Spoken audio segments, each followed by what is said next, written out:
रामराव जी के दो बच्चे थे, रूही और पवन।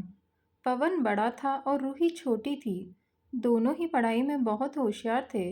रामराव और रूही की माँ लता रूही को लेकर बहुत चिंतित थे, क्योंकि रूही ने अपनी शिक्षा पूरी कर ली थी। अब उसके लिए एक बेहतर रिश्ता खोजना था। एक दिन उनके करीबी रिश्तेदार का बेटा दीपक शादी में रूही का हाथ मांगने के लिए उनके घर आया। दीपक को सभी पसंद करते थे। वह दिखने में अच्छा था और एक अच्छी कंपनी में कार्यरत था। दीपक के परिवार को भी रूही पसंद थी। फिर इन सबके बाद शादी की तारीख तय हो गई और पवन के भैया और रामराव शादी की तैयारी कर रहे थे। क्योंकि शादी नज़दीक थी, सारी तैयारियां हो गईं। शादी का दिन भी आ गया। पवन रूही का हाथ पकड़कर मंडप में ले आया। रूही सुंदर गुड़िया सी दिख रही थी। सुंदर नाक, आंखें, रंग गोरा, लंबी लंबी चोटी। रूही देखने में बेहद खूबसूरत थी। पवन रूही को मंडप में ले आया और पंडित ने रूही को कन्यादान के लिए हाथ आगे करने को कहा और उसका हाथ कांपने लगा। जिस पिता ने इस हाथ को पकड़कर दुनिया में चलना सिखाया, वही आज उसका हाथ किसी और पुरुष के हाथ में देने जा रहे थे। अपनी उस बेटी के बिना अपना बाकी का जीवन बिताना, ये विचार ही उनके लिए काफ़ी कष्टदायक था। पिता ने उसका हाथ पकड़ लिया और उसके होने वाले पति ने नीचे से उसके हाथ को सहारा दिया। कन्यादान की रस्म शुरू हुई। हाथों से पानी की एक एक बूंद गिरने के साथ पिता की आंखों से भी बूंद बूंद आंसू गिर रहे थे। अपने कलेजे का टुकड़ा दान करते समय क्या अवस्था होती है, तब वह रामराव ने जाना। वह रस्म खत्म हुई। पंडित जी ने लता और रामराव के हाथ में दियों से भरा पर्दा दिया। उनके सामने बेटी और उसका पूरा ससुराल परिवार बैठाया और पंडित जी ने कहा, आज से आपकी बेटी उनकी हो गई। उनसे कहो कि उसका अच्छे से ध्यान रखें। रूही अपने मायके वालों के लिए एकदम से पराई हो गई। उसकी आंखों में आंसू भर आए। रूही को 2 दिन की ट्रिप पर भी भेजना माँ के लिए कितना मुश्किल होता था, और अब उसको हमेशा के लिए दूसरे के घर भेज दिया जाएगा और उसके अपने ही घर का मेहमान बना दिया जाए। यह बात अब माँ को समझ आ रही थी।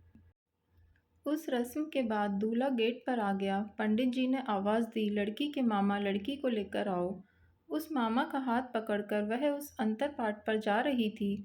सुबह उठकर एक साथ नाश्ता, फिर मस्ती, फिर मामी के हाथ का खाना और रात में मामा के गोद में सिर रखकर सोने वाली भांजी। आज उस मामा को दूसरे के हाथ में सौंपनी होगी, यह सोचकर उसने अपने हाथ कस लिया और मंगलाष्टक प्रारंभ हो गए। भाई दूज के दिन बिना कुछ मांगे मिलने वाला गिफ्ट, एक साथ फोड़े हुए पटाखे, टीवी कौन देखेगा इस बात पर झगड़ा, और दादाजी गुजर जाने के बाद उन दोनों का गले लगकर रोना। दोनों भाई बहन आज एक दूसरे को देख रहे थे। उतनी ही देर में मंगलाष्टक समाप्त हो गए। मंगलाष्टक समाप्त हो जाने के बाद रूही अपने आने वाले नए जीवन को लेकर उत्साहित हो गई। रूही ने वरमाला पहनाई और अपने पति दीपक के पास खड़ी हो गई। रूही के सामने बहुत से लोग खड़े थे। कुछ आशीर्वाद दे रहे थे और कुछ पास होकर स्तुति कर रहे थे।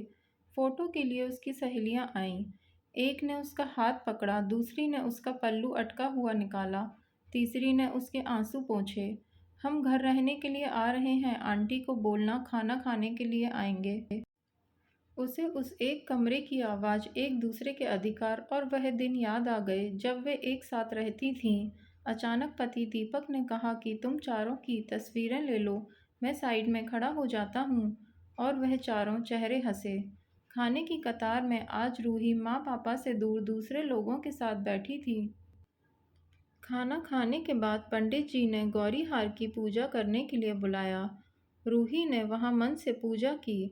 माँ ने रूही की झोली भर दी और अनीता आंटी ने कहा कि आप पीछे मुड़ना मत। रूही अचानक चौंक गई। वह आगे बढ़ने लगी। इतने सालों से बच्चे की तरह पाले हुए उस चाचा का बांध टूट गया।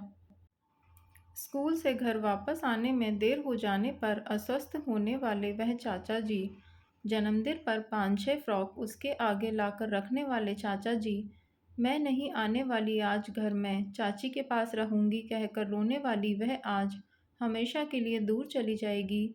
यह रूही के दूसरे माँ पापा के रूप में चाचा चाची को भी यह बात सहन नहीं हो रही थी। उसकी पहचान आज बदल चुकी थी। हाथों की वह हरी चूड़ियां, पाँव में बिछिया और गले में मंगलसूत्र नए जीवन की राह दिखा रहे थे।